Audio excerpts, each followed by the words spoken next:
आप देख रहे हैं एबीपी न्यूज और इस वक्त की बड़ी खबर आपको दे दें। आयकर रिटर्न फॉर्म में एक नया कॉलम अलग से जोड़ा गया है।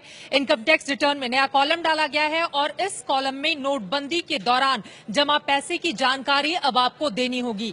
2 लाख से ज्यादा पैसे जमा करने की जानकारी आपको देनी होगी। 8 नवंबर यानी कि जिस दिन नोटबंदी का ऐलान हुआ था उस दिन के बाद से अगर आपने 2 लाख या उससे ज्यादा की रकम जमा की है बैंकों में तो उसकी जानकारी आपको इनकम टैक्स रिटर्न फॉर्म में देनी होगी। ये नई व्यवस्था की गई है।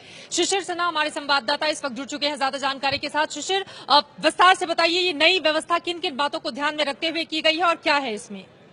देखिए, अभी जो आप इनकम टैक्स रिटर्न दाखिल करेंगे 2016-17 के लिए, जिसके लिए आमतौर पे आखिरी तारीख 31 जुलाई हुआ करती है, उसके लिए नए फॉर्म जो है वो नोटिफाई किए।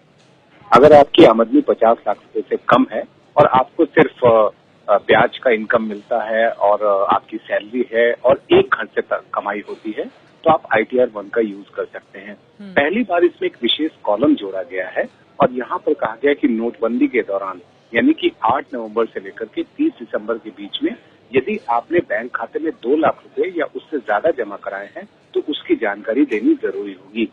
ये व्यवस्था इसलिए की गई है ताकि काले धन को लेकर के जो कुछ भी जानकारी स्वेच्छा से लोग दे सके उसके बारे में इनकम टैक्स विभाग को पता चल जाए। और यदि आप स्वेच्छा से दे देते हैं तो आपके लिए आसान होगा। अगर आप स्वेच्छा से नहीं देते हैं तो इनकम टैक्स डिपार्टमेंट कार्रवाई करेगा और आपके लिए दिक्कतें बढ़ सकती हैं।